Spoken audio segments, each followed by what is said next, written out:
கருத்துடைய பரிசுத்தமான அடிமை தேவன் கடந்த நாள் பாதுகாத்து இந்த மாதத்தின் முதல் நாளை தேவனை பிரவேசிக்கத்தக்க இறக்கம் பாராட்டினார். ஒரு பரிசுத்த நாமத்துக்கு மகிமையுள்ளதாக தேவன் அறிவித்த ஒரு வார்த்தை வாசித்து கடல் சொல்வோம். யோவேல் தீர்க்கதரிசி 2ஆம் அதிகாரம் 21ஆம் வசனத்தை வாசிப்போம்.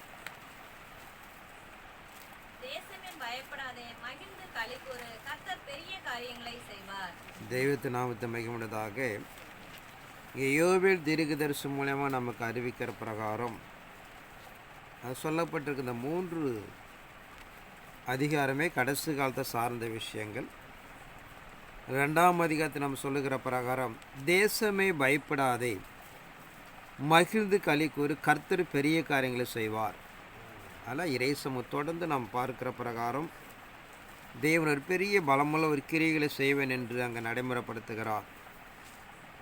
சீயோன் குமாரரே, உங்கள் தேவனாய் கர்த்தருக்கு மகிழ்ந்து களி கூறுங்கள், அவர் தக்கபடி உங்களுக்கு முன்மாறிய பின்மாறிய மழையை பெய்ய சொல்வார் என்று சொல்லி இங்கே நடைமுறைப்படுத்துகிற உங்கள் தானியங்கள், உங்கள் திராட்சை தோட்டங்கள், ஆலைகள் எல்லாம் நிரப்பப்படும் என்று ஒரு வேறு பிரிக்கப்பட்ட ஒரு வாழ்க்கை சொல்லுகிறார். பொதுவாக தேசமே பயப்படாதே, மகிழ்ந்து களி கூறு என்று சொன்னாவே அதில் என்ன பொருள் பார்த்தீங்கன்னா, ஏற்கனவே பிரச்சனையில் இருக்கிறவங்க தான் இந்த வார்த்தை சொல்லுகிறார். ஒருத்தனை பார்த்து பயப்படாதே அப்படி நம்ம சொன்னோம்னா ஏதோ பிரச்சனையில் இருக்கிறாங்க என்று தான் அர்த்தம். இப்படிப்பட்ட பிரச்சனையில் காணப்படுகிற தேவ ஜனங்கள் கிறிஸ்தவ மண்டலத்துக்குள்ளாக தேவன் இப்படியாக நீங்கள் மகிழ்ந்து களி கூறுங்க, தேவன் ஒரு பெரிய காரியங்கள் செய்வார் என்று வாக்கு கொடுப்பதாக பார்க்கிறோம்.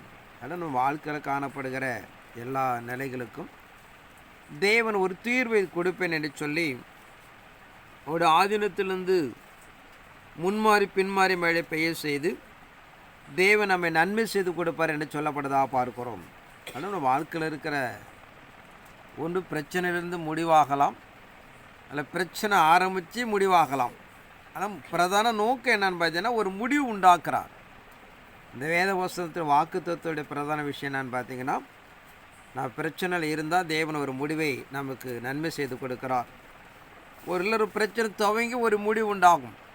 இப்படிப்பட்ட நிலை பிரதான விஷயம் என்னன்னு பார்த்தீங்கன்னா, நமக்கு ஒரு பெரிய நன்மை செய்து கொடுக்கிறார். உலக அளவில் காணப்படுற நிலைகளை ஒரு நன்மை செய்து கொடுப்பதாக இறைமார்க்கு நமக்கு நடைமுறைப்படுத்துகிறார். மார்க்கு 5ஆம் அதிகாரம் 22 வாசிப்போம். அப்போது ஜெப ஆலய தலைவரின் ஒருவனாகிய யவீர் என்பவன் வந்து அவரை கண்டவுடனே அவர் பாதத்திலே விழுந்து, என் குமாரத்தி மரண அவஸ்தைப்படுகிறாள், அவள் ஆரோக்கியம் அடையும்படிக்கு நீர் வந்து அவள் மேல் உமது கைகளை வையும், அப்போது பிழைப்பார் என்று அவரை மிகவும் வேண்டிக் கொண்டார். அவர் அவனோடே கூட போனார். திரளான ஜனங்கள் அவருக்கு பின் சென்று அவரை நெருக்கினார்கள். அப்போது 12 வருஷமாய் பெருமடுள்ள ஒரு ஸ்திரீ அநேக வைத்தியர்களால் மிகவும் வருத்தப்பட்டு தனக்கு 35 வாசிப்போம். அவர் இப்படி பேசிக்கொண்டிருக்கையில் ஜெப ஆலய தலைவனுடைய வீட்டிலிருந்து சிலர் வந்து, உம்முடைய குமாரத்தை மரித்து போனால் இனி ஏன் போதகரை வருத்தப்படுத்துகிறீர் என்றார்கள். அவர்கள் சொன்ன வார்த்தையை இயேசு கேட்டவுடனே ஜெப ஆலய தலைவனை நோக்கி, பயப்படாதே, விசுவாசம் உள்ளவனாய் இரு என்று சொல்லி. இங்கே ஒரு சம்பவத்தை பார்க்கிறோம். யவீர் என்று சொல்லப்படுகிற ஒரு ஜபாலய தலைவன், அவனுக்கு ஒரே ஒரு மகள், அவள் மரண அவஸ்தை இருக்கிறாள். இயேசு கிறிஸ்து கேள்விப்பட்டு அவன் கடந்து வந்து, போதகரேன் என்னுடைய வீட்டில் வந்து என் மகள் மேலே அவன் கையை வை, அப்போது என் மகள் வந்து குணமடைவாள் என்று அங்கே சொல்லப்படுதா பார்க்கிறோம். அதற்கு இயேசு சம்மதித்து அவன் வீட்டுக்கு கடந்து வருகிறார். அப்படி கடந்து வரும்போது அந்த இயேசுவை அழைத்து வரும்போது யவீர் வீட்டில் அந்த 2 பேர் வந்து, இனி ஏன் போதகரை வருத்தப்படுத்துகிறான், ஒரு மகள் என்ன பண்ணிட்டான், செத்து போயிட்டாள். அப்படி சொல்லும் போது தான் அங்கே இயேசு சொல்லுகிறான். அவர் சொன்ன வார்த்தை இயேசு கேட்ட உடனே, ஜபாலயத்தில் நோய்க்கு பயப்படாத, விசுவாசம் உள்ளவனாயிரு. இப்போ அந்த சம்பவங்கள், ஏன்னா இது வரைக்கும் உயிரோடு இருக்கிறாள், இயேசு வந்து எப்படி காப்பாற்றுவாருங்க ஒரு நம்பிக்கையில் வரார். ஆனால் என்ன செய்து வருதுன்னு பார்த்தீங்கன்னா, உன் மகள் இறந்து விட்டாள். அப்போ அவன் எதை நோக்கத்தில் அவன் விசுவாசம் வைத்திருந்தானோ அதை இழந்து போடுவான்ட்டு அங்கே இயேசு சொல்லுகிறான், விசுவாசம் மயிறு பயப்படாத அப்படின்னு சொல்லுகிறார். அவர் கடந்து போய் அந்த வீட்டுக்கு போகிறார். அந்த பெண்ணை அவர் எழுப்பி கொடுக்கிறார் என்று பார்க்கிறோம். ஆனால் இறை சமூகம் நிறைமார்க்கு நடைமுறைப்படுத்துகிற யோவேல் சொல்லுகிறப்பறம், பயப்படாதே, மகிழ்ந்து களி கூறு, கர்த்தர் பெரிய காரியங்களை செய்வார் என்று சொல்லப்படுறதா பார்க்கிறோம். ஏன்னா வாழ்க்கையில் காணப்பட எவ்வளோ பெரிய போராட்டம் நிந்தை சூழ்நிலை இருந்தாலும் தேவன் ஒரு பெரிய மாற்றத்தை தேவனுக்கு நன்மை செய்து கொடுக்கிறார் என்று சொல்லப்படுதா பார்க்கிறோம். ஆனால் நாட்களில் ரெண்டு பக்கமும் நம்ம யோசிக்கலாம். ஒன்று, ஒரு சின்ன துவங்கி முடியலாம், அதில் இருக்கிறதுலேருந்து கருத்து ஒரு பெரிய மாற்றத்தை உண்டு பண்ணலாம். ஆனால் ஒட்டுமொத்தமான நிலை பார்த்திங்கன்னா தேவன் இப்படியே நன்மை செய்ய போகிறார் என்பது மாதிரி நாம் அறிந்து கொள்ளப்படும். ஆனால் இறைமார்க்கம் நடைமுறைப்படுத்துகிற பயப்படாதே அப்படின்னு சொன்னால் ஏற்கனவே பிரச்சனையில் இருக்கிறவங்க தான் சொல்லுகிற ஒரு வார்த்தை, ஒரு புதிய வார்த்தை அப்படி அல்ல. நம்ம ஏற்கனவே இருக்கிற பிரச்சனையும் பயப்படாதீங்க, கர்த்தர் எல்லா காரியங்களும் என்ன பண்ணுவார், நம்மை விடுதலை ஆக்குவார் என்று சொல்லப்படுதா பார்க்கிறோம். ஆனால் மார்க்கத்துடைய தன்மை தெய்வத்திட்ட தெய்வ தீர்மானம் என்பது ஒரு கடினமான பாதையை நோக்கி ஓடிக்கொண்டு இருக்கிறோம். ஆனால் கர்த்தர் இப்படி எல்லாத்திலிருந்து இப்படியாக நம்மை விடுதலை ஆக்குகிறார். நம்முடைய கடைசிகளை தெய்வத்திட்ட நீங்கள் அறிந்து கொண்டதான் அதில் ஜெயிக்க முடியும். நீங்கள் அறிந்து கொள்ளப்படவிட்டு நாம் அதிலேருந்து என்ன பண்ணுவோம், இழந்து போடுவோம். மத்தேயு சுவிசேஷம் 10ஆம் அதிகாரம் 2 வாசிப்போம்.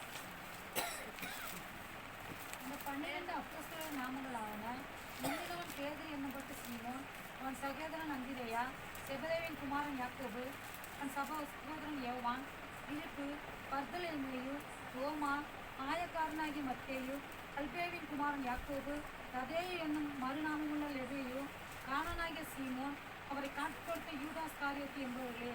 இந்த 12 இயேசு அனுப்புகையில் அவர்கள் கட்டளையிட்டு சொன்னது என்னவென்றால், நீங்கள் புறஜாதியார் நாடுகளுக்கு போகாமலும் சமரர் பட்டணங்கள் பிரவேசியாமலும் காணாமல் போன ஆடுகளாகிய இஸ்ரேல் வீட்டார் அனைவருக்கும் உங்கள். இங்கே பாருங்க, இயேசு கிறிஸ்து ஊழிய காலத்தில் 12 சீஷர்களை தெரிந்து கொண்டு அதிகாரங்களை கொடுத்து அனுப்புகிறார். அவருடைய அதிகாரங்கள் கொடுத்து அனுப்பப்பட்ட அவருடைய நிலைகளை நாம் அறிந்து கொள்ளப்பட வேண்டும். 16ஆம் வசனத்திலிருந்து வாசிப்போம். ஆடுகளை ஓநாய்களுக்குள்ளே அனுப்புகிறது போல இதோ நான் உங்களை அனுப்புகிறேன். ஆகையால் சர்ப்பங்களைப் போல வினாவுள்ளவர்களும் புறாக்களைப் போல கபடற்றவுமாய் இருங்கள். மனுஷரை குறித்து எச்சரிக்கையாக இருங்கள். அவர்கள் உங்களை ஆலோசனை சங்கங்களுக்கு ஒப்புக் கொடுத்து தங்கள் ஜெப ஆலயங்கள் உங்களை வாரினால் அடிப்பார்கள். அவர்களுக்கும் புறஜாதியாருக்கும் சாட்சியாக நிமித்தம் அதிபதிகளுக்கு முன்பாகவும் ராஜாக்களுக்கு முன்பாகவும் கொண்டு போகப்படுவீர்கள்.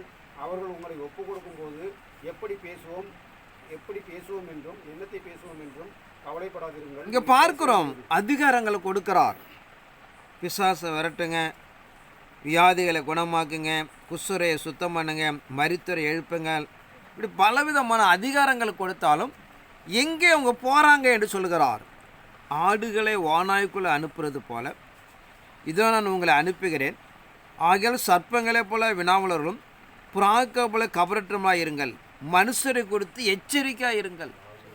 ஆனால் இறைமாருக்கு நம்ம நடைமுறைப்படுத்துகிற தேவன் பலவிதமான கிரியைகளை நன்மைகளை நம்ம கொடுத்திருந்தாலும் நம்ம போகிற பாதை என்னான்னு பார்த்தீங்கன்னா ஓநாய்க்குள்ளாக கடினமான மிருகத்துக்குள்ளாக அனுப்புகிறோம் என்று சொல்லுகிறார். 26 விட வாசிப்போம். அவர்களுக்கு பயப்படாதிருங்கள், வெளியாக்கப்படாத மறைபொருளும் இல்லை, அறியப்படாத ரகசியமும் இல்லை. நான் உங்களுக்கு இருளிலே சொல்லுகிறது நீங்கள் வெளிச்சத்திலே சொல்லுங்கள், காதிலே கேட்கிறது நீங்கள் வீடுகளில் பிரசித்தம் பண்ணுங்கள். ஆத்துமாவை கொள்ள வல்லவர்களாய் இராமல் சரீரத்தை மாத்திரம் கொள்ளுகிறவர்கள் நீங்கள் பயப்பட வேண்டாம். ஆத்துமாவையும் சரீரத்தையும் நரகத்தில் அழிக்க வல்லவருக்கே பயப்படுங்கள். ஒரு காசுக்கு 2 அடைக்கான் குருவிகளை விற்கிறார்கள் அல்லவா? ஆயினும் உங்கள் பிதாவின் சித்தமில்லாமல் அவைகள் ஒன்றாக தரையிலே விழாது. இங்கே சொல்ல, அவர்களுக்கு பயப்படாது இருங்கள், வெளியாக்கப்படாத மறைப்பொருளும் இல்லை, அறியப்படாத ரகசியம் இல்லை. நான் உங்களுக்கு இருளில் சொல்ல நீங்கள் வெளிச்சத்தில் சொல்லுங்கள், காதிலை கேட்கிற நீங்கள் வீடுகளின் மேலே பிரசித்தம் பண்ணுங்கள். ஆத்துமாவை கொள்ள வல்லவர்களாயிராமல் சரீரத்தை மாத்திர கொள்ளவர்களுக்கு நீங்கள் பயப்பட வேண்டாம். ஆனால் இறை சமூகம் சொல்லுகிற கடைசி காலத்தில் நம்ம வாக்கு கொடுத்திருக்க பிரகாரம் நமக்கு எவ்வளோதும் வல்லமை கிருவை சமாதானத்தை அதிகாரங்கள் கொடுத்தாலும் நாம் ஒரு இடுக்கமான பாதை என்பதை அறிந்து கொள்ளப்பட வேண்டும். நீங்கள் எரேமியா தீர்க்கதரிசி பார்த்தீங்கன்னா 1:5 சொல்கிறான், அவன் தாயின் வயிற்றில் உருவாகும் முன்னே அவனை தெரிந்து கொண்டேன். தொடர்ந்து அதில் ஒரு பெரிய வாக்கு கொடுக்குறான், உன்னை பிடுங்க கட்ட நாட்ட அப்படின்னு சொல்லிட்டு பலமுள்ள ஒரு வாக்கு கொடுக்குறான். வாக்கு பார்த்தீங்கன்னா நமக்கு ஆச்சரியமாக இருக்கும் உள்ள. ஆனால் அவருடைய ஆவிக்கிற வாழ்க்கை உலக வாழ்க்கையில் கடந்து போகாதுன்னா பயங்கரமான சூழ்நிலை. அவர் நெருப்பு மேலே நடந்து போகிறான், முள்ளு மேல் நடந்து போகிறார் என்று சொல்கிறது. அவ்வேதனை தாங்க முடியாமல் தான் பிறந்த நாளை சபிக்கிறான். ஆனால் இறைமார்க்கு நம் இறை சன்னிதானத்துக்குள்ள ஒரு பக்கம் பலமுள்ள ஒரு அனுகூலம் இருக்கும், ஒரு பக்கம் தேசத்தை நாம் எதிர்த்து ஆகப்பட வேண்டும், பகைக்கப்பட வேண்டும் நிர்பந்தம் பண்ணப்பட வேண்டும். இப்படி ரெண்டு கலந்து தான் இறை சமூகம் என்பதை நாம் அறிந்து கொள்ளப்பட வேண்டும். ஒரு பக்கம் மகிழ்ச்சியான ஒரு நிலைகள் உண்டாகும், ஒரு பக்கம் பாடுகள் உள்ள நிலைகள் உண்டாகும் என்பதை நாம் அறிந்து கொள்ளப்பட வேண்டும். அதாவது தேவன் நம்ம சொல்லுகிறப்ப எல்லா நிலைகளிலும் என்ன பண்ண நம்மை காப்பாற்றுகிறார், நம்மளை விடுதலை ஆக்குகிறார், நம்மை தப்புவிக்கிறார் என்று பார்க்கிறோம். அப்படிப்பட்ட நிலைகள் தான் நம்ம இறை சன்னிதானத்தில் ஒரு தெளிவை நாம் அறிந்து கொள்ளப்பட வேண்டும். தேவன் ஒரு பக்கம் ஒரு சமாதானத்தை கொடுப்பார். ஒருபோது சாத்தான் என்னப்பான் தீமை செய்வான். கடவுளுக்கு போய் நம்ம தீமை செய்ய மாட்டார். சாத்தானால் உருவாக்கப்படும், சாத்தானால் நிர்பந்தம் பண்ணப்படுகிறது, சாத்தானால் நிலைப்படுத்தப்படுகிறது. அதை நம்ம ஜாக்கிரதை எதிர்த்து ஜெயிக்க கற்றுக்கொள்ளப்பட வேண்டும். தேவன் போய் நம்ம தீமை செய்ய போவது கிடையாது, தேவன் நன்மை செய்யக்கூடியவர். சாத்தானால் என்ன பண்ண தீமை உண்டாகிறது, அதை எதிர்க்கவும் மேற்கொள்ள நம்ம கடன் ஜெயிக்க நாம் கற்றுக்கொள்ளப்பட வேண்டும். தானியேல் தீர்க்கதரிசி 3ஆம் அதிகாரம் 1 வாசிப்போம்.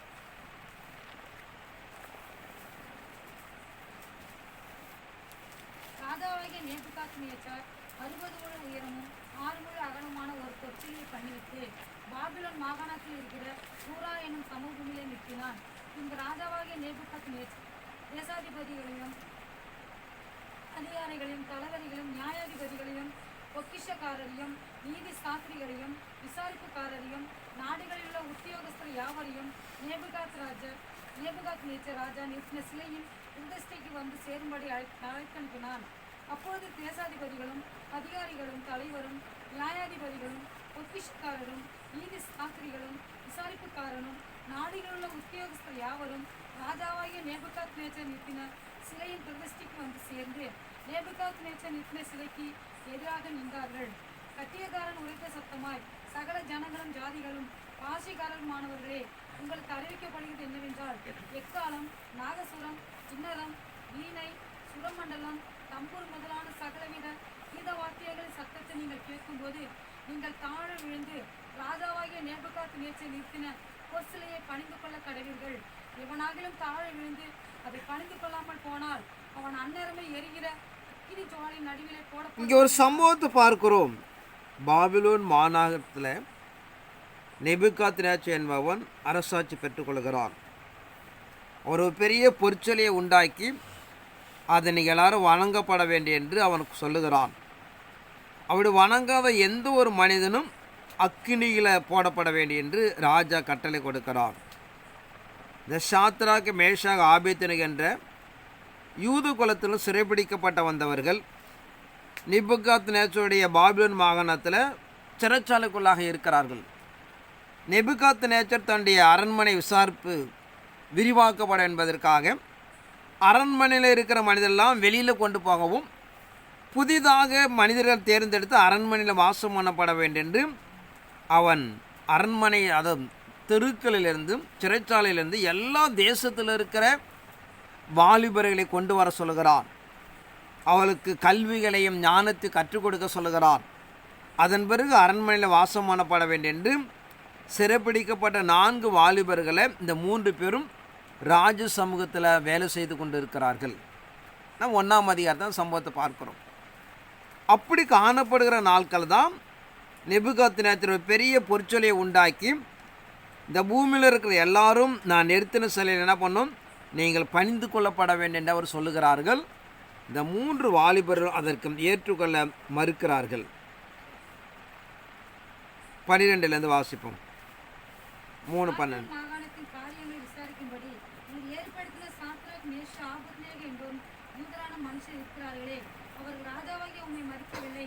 அவர்கள் உம்முடைய தேவர்களுக்கு ஆராதனை செய்யாமலும் நீ நிறுத்தின பொற்சிலையை பணிந்து கொள்ளாமல் இருக்கிறார்கள் என்றார்கள்.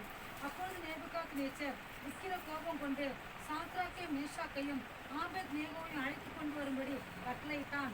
அவர்கள் அந்த புருஷரை ராஜாவின் சமூகத்தில் கொண்டு வந்து விட்டபோது நேபுகாத்நேச்சர் அவர்களை நோக்கி, சாத்ராக் மேஷாக் ஆபேத்நேகோ என்பவர்களே, நீங்கள் என் தேவர்களுக்கு ஆராதனை செய்யாமலும் நான் நிறுத்தின பொற்சிலையை பணிந்து கொள்ளாமல் இருந்தது மெய்தானா? இப்போதும் எக்காலம், நாதசுரம். இங்கே பார்க்கிறோம், பாபிலோன் மாகாணத்தில் காரியங்களை விசாரிக்கும்படி நீ ஏற்படுத்தின சாத்ராக் மேஷாக் ஆபேத்நேகோ அந்த மாகாணத்தில் பொறுப்பில் இருக்கிறாங்க. அந்த 3 பேரும் பார்த்தீங்கன்னா மறுக்கிறார்கள். அப்போ நேபுகாத்நேச்சர் பயங்கர கோபம் உண்டாகிறது. நான் நிறுத்தின சிலை அவனை வணங்க மாட்டேன்னு சொன்னால் அவனை பிடித்து வா என்று சொல்கிறார்கள். அவர் பிடித்து வர கேட்கிறார். 15 வாசிப்போம். இப்போது நிற்காலும் நாதசுரம், கிண்ணரம், வீணை, சுரமண்டலம், குகுர முதலான சகல கீத வாக்கியங்களின் சத்தத்தையும் நீங்கள் கேட்கும்போது தாழ விழுந்து நான் பண்ணி வைத்த சிலையை பணிந்து கொள்ள ஆயத்தமாயிருந்தால் நல்லது.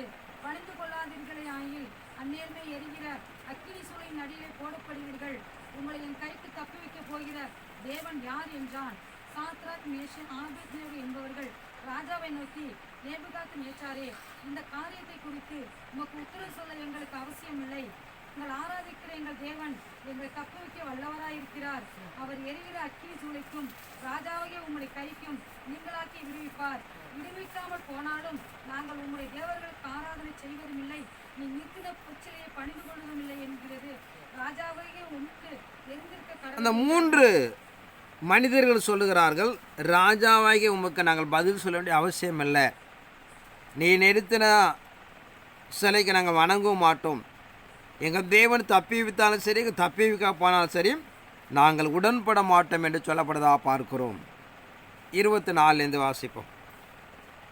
அப்பொழுது ராஜாவாகிய நேபுகாத் நேச்சர் பிரமித்து தீவிரமாய் எழுந்திருந்து தன் மந்திரிமார்களை நோக்கி, 3 புருஷரை அல்லவோ கட்டுண்டவர்களாக அக்கினியில் போடுவித்தோம் என்றான்.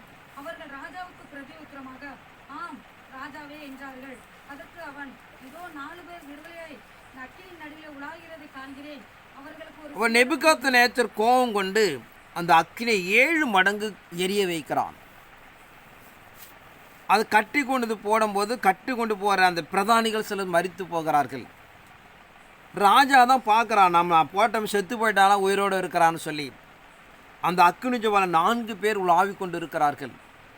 அவன் கேட்குறான் பக்கத்தில் இருக்கிற பிரதானியை கூப்பிட்டு, நம்ம 3 பேர் தானே போட்டால் 4 பேர் உலாவுகிறார்கள், அதில் ஒருவனுடைய முகம் பார்த்தீங்கன்னா தேவதூதன் முகம் போல தெரிகிறதே என்று சொல்லுகிறார்கள். அவர்கள் 3 பேர் ராஜா வெளியில் வர சொல்லுகிறார். இப்போ ராஜா கட்டளை கொடுக்கிறான், நீங்கள் தொழுது கொள்கிற தேவன் தான் மெய்யான தேவன், உன் தேவனை தவிர யாரும் இந்த பூமியில் என்ன பண்ணக்கூடாது, எந்த ஒரு மரம் செடி கொடி விசலைகளையும் வணங்கக்கூடாது என்று அவன் கட்டளை கொடுக்கிறான் என்று பார்க்கிறோம். ஆனால் இறை சமூகத்துக்குள்ளாக மேலே வானத்திலே கீழே பூமியிலும் தேவனுக்கு ஒப்பான எந்த ஒரு பொருட்களை வணங்கக்கூடாது என்று மோசே கொடுக்கப்பட்ட பிரமாணம்படி அவர் எதிர்த்து நிற்கிறார்கள். கடவுள் அங்கே கிரியை செய்கிறார் என்று பார்க்கிறோம். ஆனால் இறைமாருக்கு நாம் நடைமுறைப்படுத்துகிற பிரகாரம் தெய்வ திட்டத்துக்கு நாம் நிற்கப்பட வேண்டும். பூமியில் உண்டாகிற எல்லா நிலைகளுக்கு நாம் இசைந்து போனோம்னா நமக்கு தேவனை நம்ம பார்க்க முடியாது. எப்போ தெய்வ சமூகத்தை நாம் நிற்கிறோமோ அப்போ தான் தேவன் மகிழ்மை காணப்பட முடியும் என்று பார்க்கிறோம். ஆனால் இறைமாருக்கு நம்ம நடைமுறைப்படுத்துகிற பிரகாரம் தேவன் ஏற்ற காலத்தில் அங்கே நம்ம தப்பித்து உதவி செய்து நம்மை பாதுகாக்கிறார் என்பதை நாம் அறிந்து கொள்ளப்பட வேண்டும். எஸ்தர் புஸ்தகம் 3ஆம் அதிகாரம் 1 வாசிப்போம்.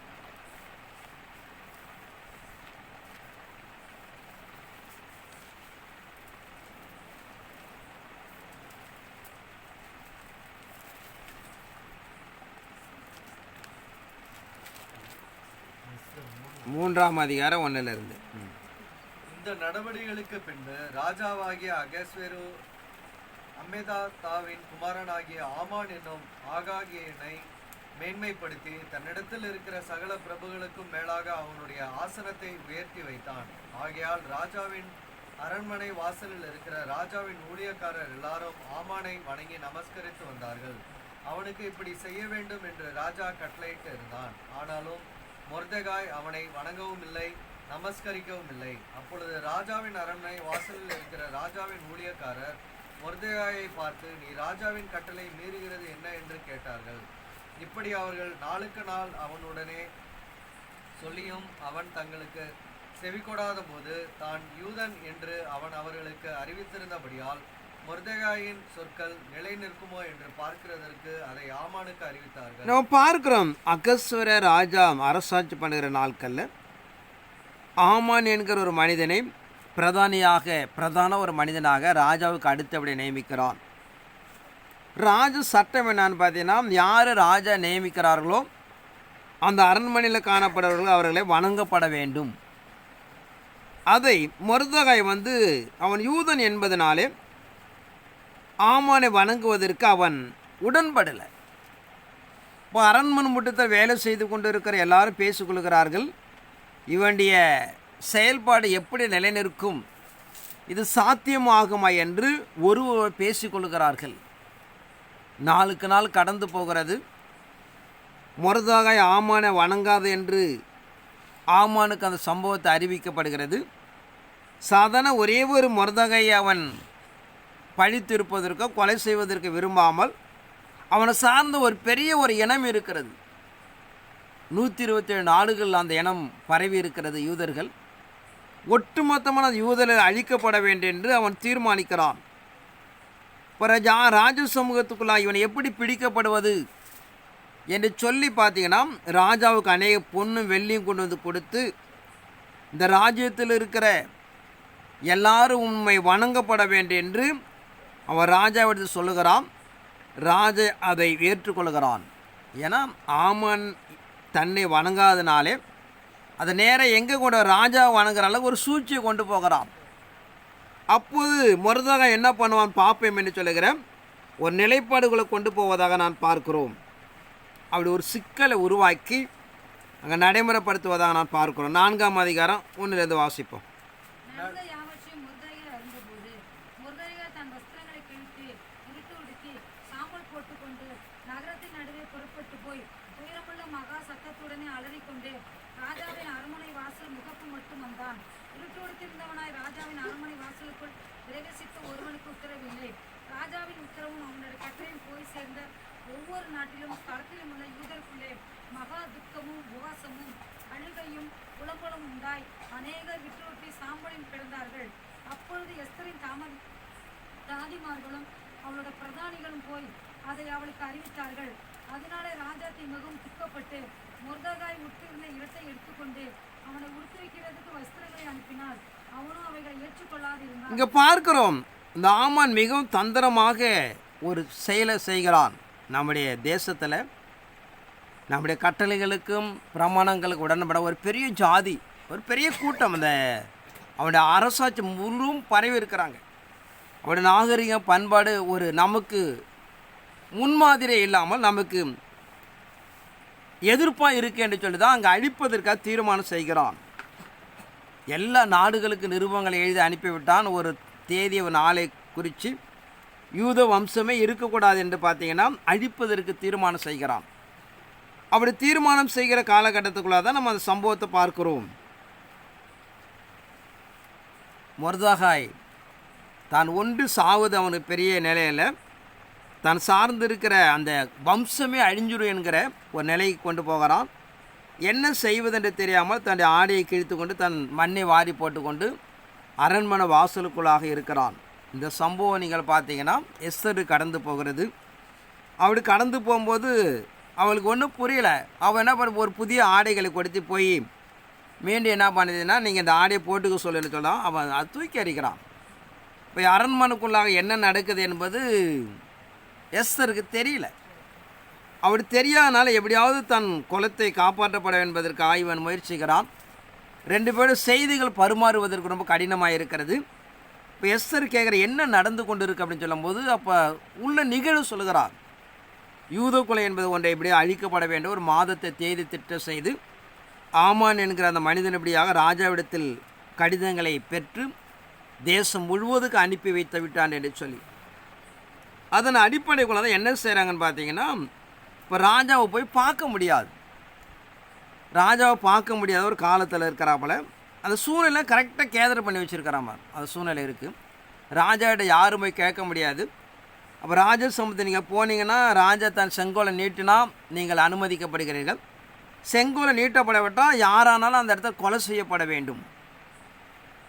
உடனே அவள் சொல்லி அனுப்புகிறா, ஒரு 3 நாள் அல்லும் மலையில் உபவாசிங்க. நாங்களும் உபவாசித்து நாங்கள் போய் ராஜாவை பார்க்குறோம் அப்படின்னு சொல்லிட்டு, என் ஜீவன் போனாலும் பரவாயில்ல நான் ராஜாவை சந்திக்கிறேன் அப்படின்னு சொல்லிட்டு. இதில் என்ன ஒரு பெரிய நிகழ்வு நாம் அறிந்து கொள்றோன்னு பார்த்தீங்கன்னா, வேதத்தில் எந்த இடத்துல ஒரு நிகழ்வு பார்த்தீங்கன்னாலும் ஒரு சம்பவம் நடக்க போகிற விஷயம் என்பது அதுக்கு எல்லாம் தேவனெல்லாம் அறிந்த விஷயங்கள் தான் முக்கியம்.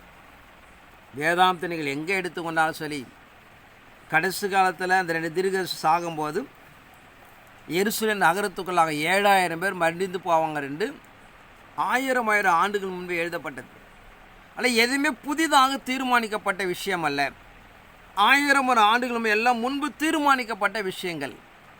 அப்படியே தீர்மானிக்கப்படாமல் கடவுள் விட்டு விட மாட்டார், பாதுகாத்து கொள்வார்.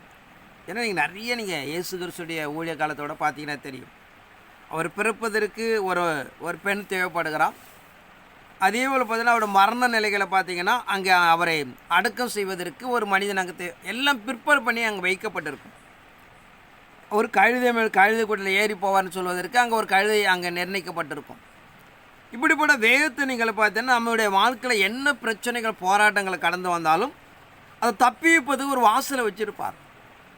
நம்ம அறிவுக்கு சிந்தனைக்கு மூளைக்கும் எட்டவே எட்டாது. நம்ம பார்வைக்கு நாம் எப்படி தப்பித்துக்கொள்ளும், எப்படி நம்ம காப்பாற்றிக்கொள்ளும் என்பது நம்ம புலம்பெற சூழ்நிலை இருக்குமா தவிர தேவன் நிச்சயமாக அங்கே ஒரு சூழ்நிலை வைத்திருப்பார். நம்முடைய பார்வைக்கு வேணால் தெரியாமல் இருக்கலாம், தேவன் அப்படி திட்டம் செய்து வைத்திருப்பார். அதுதான் நம்ம அறிந்து கொள்கிற விஷயங்கள். ஒரு யூத குலத்துக்கு ஒரு பெரிய அழிவு உண்டாக போகுது என்பதை இருந்தாலும் அதற்கு முன்பாக ஒரு பெண்ணை அங்கே போய் ராஜாத்தியாக வைத்திருக்கிறார். அது மூலியமாக அந்த யூத குலத்தினால் காப்பாற்றுகிறார் என்று பார்க்கிறோம். 2-3 நாள் விருந்து வைக்கிறாள். ராஜா கேட்குறா, உனக்கு என்ன வேண்டும், இந்த ராஜ்யத்தில் பாதி கேட்டால் என்ன பண்ணுறேன், உனக்கு தந்து விடுகிறேன் என்று சொல்லி. அப்போ கடைசியாக அவர் சொல்லுகிறான், இப்படிப்பட்ட நிகழ்வு ஆமான் என்கிற ஒரு மனிதன் இப்படி என் குலத்தை அழித்து போடுவதற்கு வைக்கிறான்னு சொல்லி. அப்போ நீங்கள் பார்த்தீங்கன்னா ஏற்கனவே மொர்தெகாய் அரண்மனை முற்றத்தில் ஒரு ராஜாவை கொலை செய்ய முற்படும் போது அவன் தான் காப்பாற்றுக்கிறான். அதை போய் படித்து பார்க்குறான், அந்த வரலாற்று புஸ்தகங்களை எடுத்து பார்த்து இந்த மனிதன் யார் என்று கேட்குறான். அவன் தான் மொர்தெகாய். இப்படிப்பட்ட ஒரு சூழ்நிலையெல்லாம் பார்த்தீங்கன்னா அங்கே அமைஞ்சு இருக்கும்.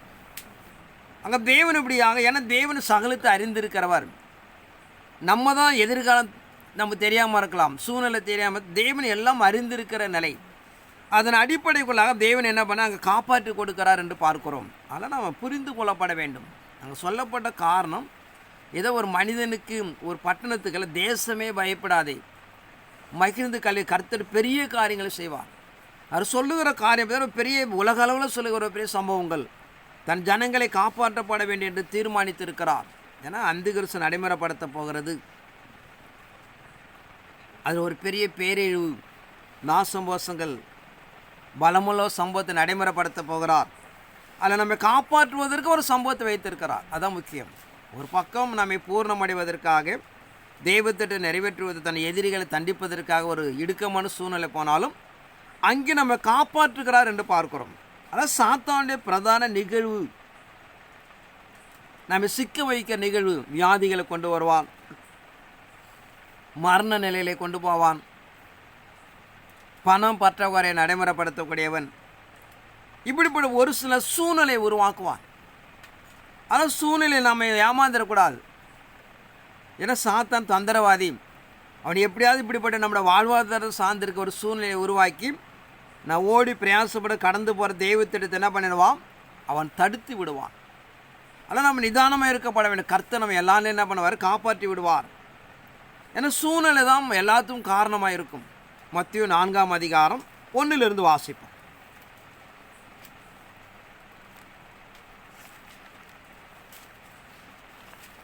அப்பொழுது இயேசு பிசாசினால் சோதிக்கப்படுவதற்கு ஆவியானவராலே வனாந்தரத்திற்கு கொண்டு போகப்பட்டார்.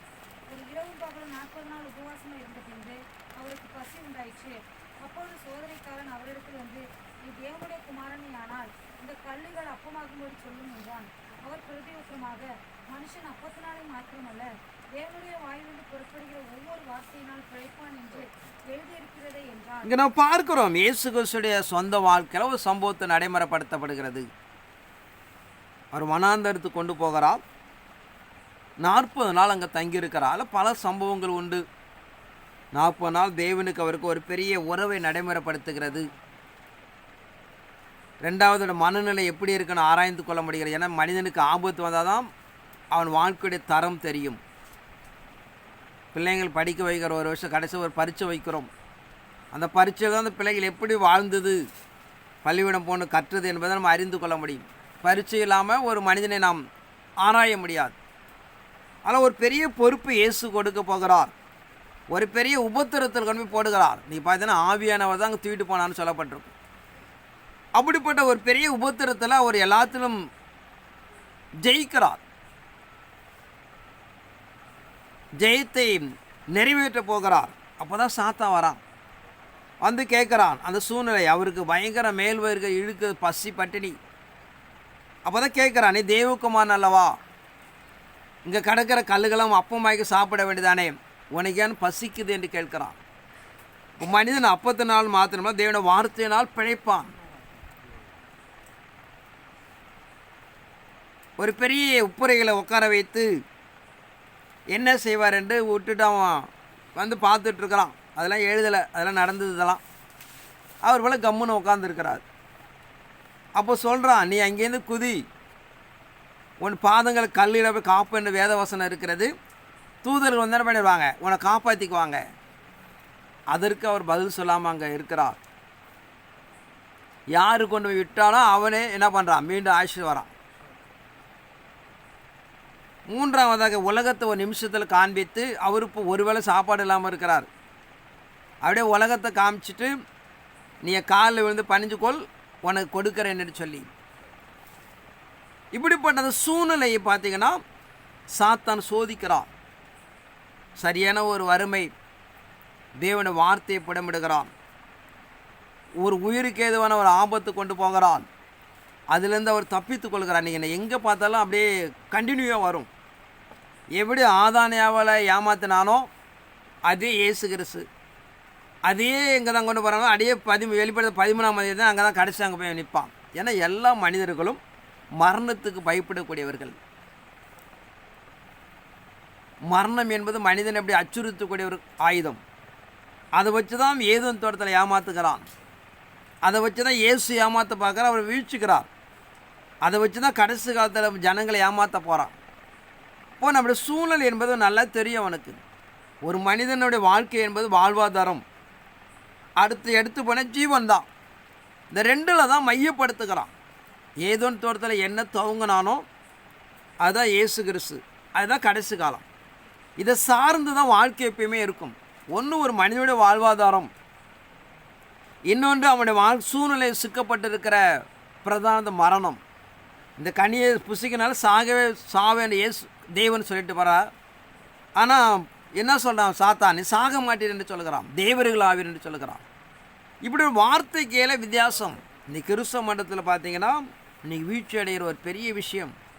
பல கோடி மக்கள் இயேசு தொழுது கொண்டாலும் வார்த்தையில் தான் ஜனங்களை வீழ்த்தி வச்சிருக்கிறான். ஒரு குரூப்பை ஞானசானம் பெறலான்னா ஒரு குரூப்பை வேணாம், எல்லாம் சிலுவையில் அவர் நிறைவேற்றிட்டு போயிட்டார்.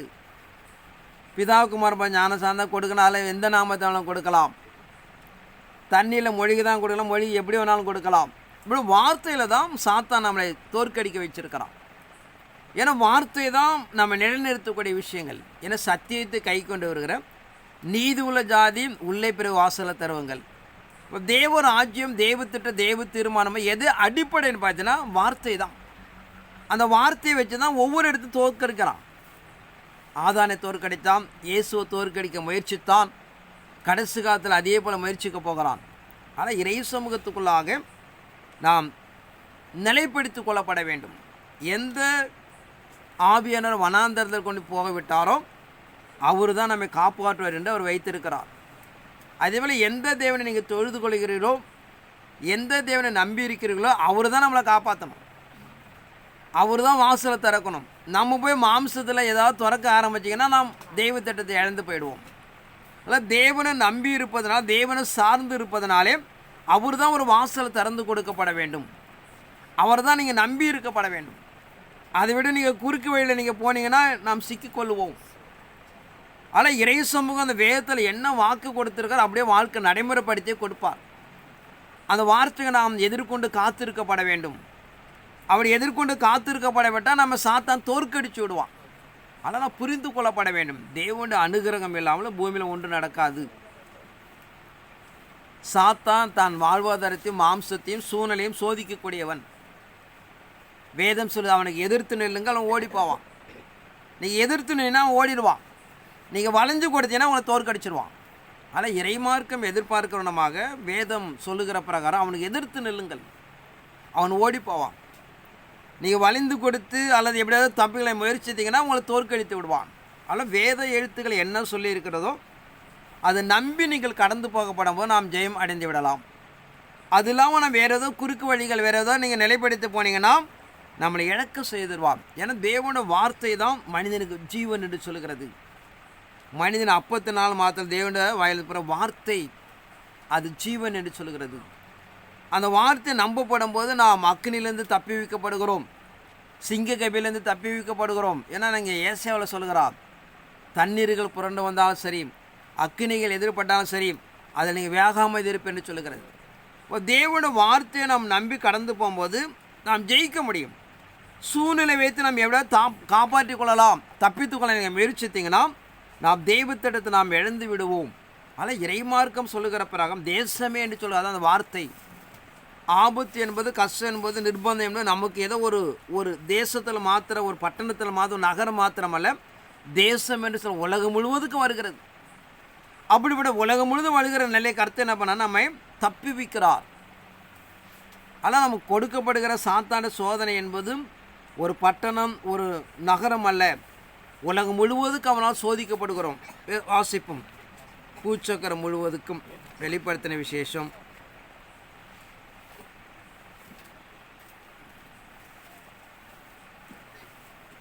3ஆம் அதிகாரம் 10ஆம் வசனத்தை வாசிப்போம்.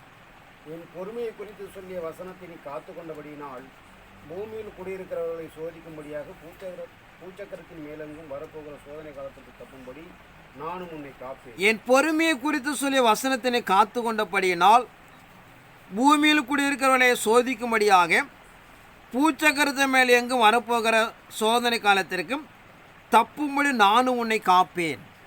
அல்ல, சோதனை என்பது ஏதோ இந்தியாவில் தமிழ்நாடு மாத்திரம் அல்ல, பூச்சக்கரமாகிய உலகம் முழுவதுக்கும் சோதனை நிலைப்படுத்துகிறான். அதை நம்ம என்ன பார்த்துருக்கிறோம். சிப்பை நாம் நடைமுறைப்படுத்த போகிறார்கள். சிப்பை நீங்கள் தரித்து கொள்ளப்படவிட்டால் ஒரு பொருளை விற்கும் வாங்க முடிய வாழ்வாதாரத்தை க்ளோஸ் பண்ணுகிறான். அதில் நீங்கள் எதிர்த்து நின்னீங்கன்னா உங்களை கொலை செய்யப்பட வேண்டும். அவன் கொண்டு வருகிற நூதனமான விஷயம் பார்த்தீங்கன்னா நம்ம வாழ்வாதாரம் தான். ஆதான் இயேசு கிறிஸ்து நமக்கு அப்படியே சார்ந்து தான் இருக்கும், அதை மிஞ்சி ஒன்றுமே இருக்காது. என்ன நிர்ணயிக்கப்படும் அதுதான் நம்ம சார்ந்து தான் வாழ்க்கையில் எல்லாமே இருக்கும், புதுசாலாம் ஒன்றுமே கிடையாது. அதனால தான் அநேக பரிசுத்தமான வாழ்க்கை எழுதி வைத்திருக்கிற காரணம், பரிசுத்தவான்களுக்கு என்ன மேற்கொண்டு நடைமுறைப்பட அதுதான் நமக்கும் வரப்போகிறது. அதை தான் அங்கே மையப்படுத்துகிறார். வெளிப்படுத்த 13ஆம் அதிகாரம் 14 வாசிப்போம்.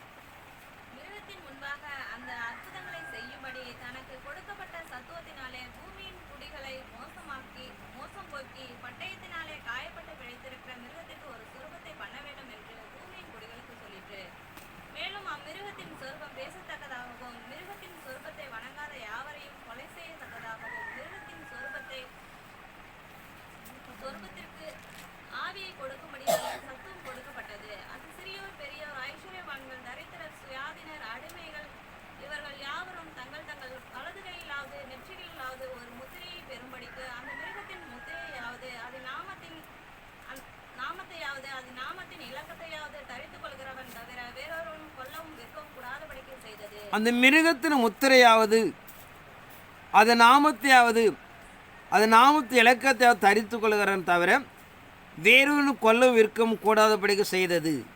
ஆனால் இறை சமூகம் நடைமுறைப்படுத்துகிற அந்த மிருகத்தின் முத்திரை இப்போ நீங்கள் பார்த்தீங்கன்னா இன்று நடைமுறைப்படுத்தப்பட்டிருக்கிறது. நீங்கள் அக்கௌண்ட்டு டிரான்சாக்ஷன் பண்ணும்போது கடைகள்லாம் என்ன பண்ணீங்க, இப்போன்னா நம்ம ஒரு முத்திரையில் செல் மூலியமாக நம்ம அனுப்பி கொள்கிறோம். அப்படியே ஒன்று அப்படியே கடந்து போகும். இந்த 3 சம்பவம் சொல்கிறான். மிருகத்தின் முத்திரையாவது, அது நாமத்தையாவது, அது நாமத்தின் இலக்கத்தையாவது என்று ஒரு 3 சம்பவத்தை நடைமுறைப்படுத்துகிறார். அப்படி நடைமுறைப்படுத்தி அதை கடைசியாக நடைமுறைப்படுத்த விஷயம் பார்த்தீங்கன்னா, நம்முடைய வலது கையில் அது நெற்றிலால் தரிக்கப்பட வேண்டும். அப்படி தரித்து கொண்டால் தான் ஒரு பொருளை விற்கவும் வாங்க முடியும். அதான் வாழ்வாதாரம். அப்படி வாங்கலாம் நம்ம வாழ முடியாது. அதன் அடிப்படையில் கொண்டு போகிறான். அதில் நீங்கள் ஜெயித்து முற்பட்டு காணப்பட்டால் உங்களை கொலை செய்வதற்கு திட்டமிடுகிறான். ஆனால் இறைமாருக்கு நம்ம நடைமுறைப்படுத்துகிற பிரகாரம் ஏதோன் தோட்டத்தில் என்ன வஞ்சனையை வைத்து ஆதானியாவால் ஏமாற்றினானோ அதே ஒரு நிலை அங்கே நிலைப்படுத்துன்னு பார்த்தீங்கன்னா தேவனை பார்க்க முடியல. நீண்ட காலங்கள் ஆயிடுச்சு.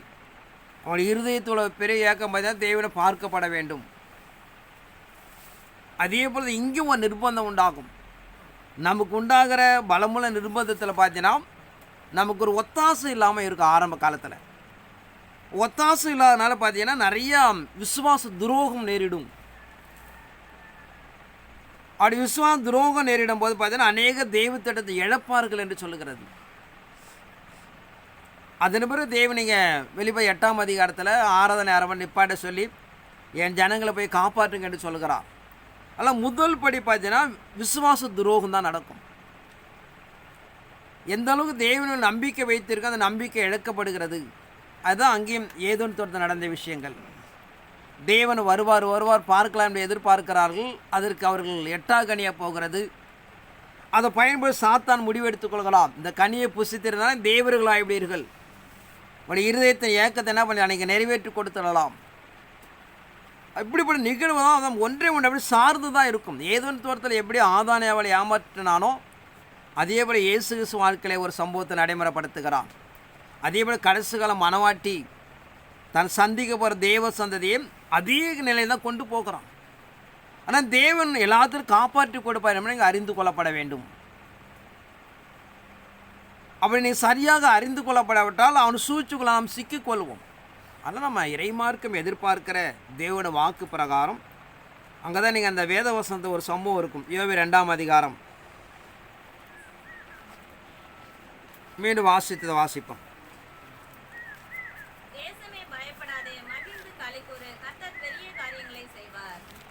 தொடர்ந்து வாசிப்போம். வெளியின் மிருகங்களே பயப்படாதேயுங்கள், வனாந்தரத்திலே மேய்ச்சல்கள் உண்டாகும், விருட்சங்கள் காய்களை காய்க்கும், அத்திமரமும் திராட்சை செடியும் பலனை தரும். சீயோன் குமாரரே, உங்கள் தேவனாகிய கர்த்தருக்குள் மகிழ்ந்து களி கூறுங்கள். அவர் தக்கபடி உங்களுக்கு முன்மாரியை கொடுத்து உங்களுக்கு முன்மாரியையும் பின்மாரியையும் ஏற்கனவே வர்ஷிக்க பண்ணுவார். இங்கே பார்க்க அந்த முன்மாரி பின்மாரி என்பது அதில் பொருள் ஒவ்வொன்றுக்கும் சில வித்தியாசம் உண்டு. நேரடியாக நிலை பார்த்திங்கன்னா எருசலேமில் பார்த்தீங்கன்னா 2 முறை பருவ காலங்கள் உண்டாகும். இப்போ நமக்கு பார்த்திங்கன்னா ஐப்பசி மாதத்துலேருந்து டிசம்பர் மாதம் வரைக்கும் பருவ காலம். அதில் பேர் மழையில் தான் நம்மளுடைய விவசாயத்தை வாழ்வாதாரத்தை காத்துக்கொள்வோம். தொடர்ந்து நீர் தேக்கங்களை உண்டாக்கி மற்ற கோடை நாட்கள் பயன்படுத்திக் கொள்வோம். எருசலேமில் பார்த்தா 2 முறை பருவ காலம் உண்டாகும். அதுதாங்க மையப்படுத்துகிறார். முன்மாறி பின்மாறி முதல் பருவ காலத்தை இழந்தாலும் 2வது பின்மாறிய மழையை பெய்ய செய்து உங்களுக்கு நான் நன்மை செய்து கொடுப்பேன் என்று சொல்லி ஆவிக்கிற வாழ்க்கை நீங்கள் கடந்து போனீங்கன்னா நமக்கு ஒரு முன்மாறி ஏற்கனவே பெய்திருக்கிறார். ஆதி அப்போஸ்தலர் நாட்களில் ஆவியானவர் ஊற்றப்பட்டு நம்முடைய தேவையெல்லாம் சந்தித்த ஒரு பெரிய மாற்றத்தை 1ஆம் நூற்றாண்டு நடைமுறைப்படுத்தினார். அதேபோல் மீண்டும் கடைசி காலத்தை ஒரு பின்மாறி மழையை பெய்ய செய்வார். செய்து நம்ம எல்லா நிலையிலும் காப்பாற்றி ஆவிக்கிற வாழ்க்கை நாம் தப்பி வைக்கப்படுகிறோம். அதான் நான் இறைமார்க்கம் சொல்லப்படுகிற தேவ தீர்மானிக்கப்பட்டிருக்கிற பிரகாரம் ஒரு பின்மாறி மழையை நடைமுறைப்படுத்தி ஆவிக்குரிய வளர்ச்சியை உண்டாக்கி நம்ம தேவைகளாம் சந்தித்து அங்கே எல்லாம் நடைமுறைப்படுத்தப்படும் என்று சொல்லப்படுவதாக பார்க்கிறோம். அதை நம்ம பலமை எதிர்பார்த்து கொண்டு இருக்கிறோம். ஆனால் இறைமார்க்கம் நாம் நடைமுறைப்படுத்துகிற பிரகாரம் இந்த தேசத்தில் தேவனுடைய வருகை எதிர்பார்த்து நம்ம ஒரு பெரிய ஒரு ஆபத்தை நாம் சந்திக்க எதிர்பார்த்து கொண்டு இருக்கிறோம். கர்த்தர் கொடுக்குற வாக்கு என்னன்னு நான் எல்லாத்தையும் நம்மை பாதுகாத்து தப்பி வைத்து நான் உங்களை மேன்மைப்படுத்துவேன் என்று சொல்கிறார். அதனால் சத்துரை சாத்தான் சூழ்நிலையை பயன்படுத்தி நம்முடைய வாழ்வாதாரத்தை மையப்படுத்தி தான் ஒரு விசுவாச துரோகத்தை நடைமுறைப்படுத்துவான். ஆனால் சூழ்நிலையெல்லாம் தேவனுக்கு அறிந்திருக்கிற விஷயங்கள், தேவன் தப்பி வைக்கக்கூடியவர், அவர் சமப்படுத்தக்கூடியவர் என்பதை நாம் தெளிவடைந்து கொள்ளப்பட வேண்டும். அப்படி தெளிவடைந்து கொள்ளப்பட வேண்டும். நம்ம சூழ்நிலை போய் சிக்க வச்சிருவான். ஆனால் நம்ம என்ன சூழ்நிலை இருந்தாலும் தேவனை சார்ந்து நாம் கடந்து போகும்போது நம்மை காப்பாற்றி கொள்ளலாம். தேவனை சார்ந்து நீங்கள் கடந்து போய்விட்டால் நம்முடைய ஆவிக்கிற வாழ்க்கையை நாமளே துரோகம் செய்கிற நிலையை கடந்து போய்விடுவோம். அதனால் நாம் தேவனை சார்ந்து கடந்து போய் தேவன் வாக்கு கொடுத்திருக்கிற பிரகாரம் பூமியில் இருக்க எல்லாம் அவருடைய பார்வைக்குள்ளாக இருக்கிறது. அவர் சமூகத்து மறைவானது ஒன்றுமல்ல. அவர் ஏற்ற காலத்தில் பங்காக வகை திருவள்ளப்பட்டிருக்கிற தேவன். அதில் ஏற்ற காலத்தை நம்ம எல்லாம் சொல்லி மாற்றி கொடுக்கக்கூடிய என்பதனாலே ஒரு விசுவாச வீரனாக இருந்து சாத்தானை ஜெயித்து நாம் தெய்வத்திட்டத்தை நிறைவேற்றி கொடுக்கும்படியாக கேட்டுக்கொண்டும் தேவனது வார்த்தையை ஆசீர்வதிப்பாராக. ஆமென்.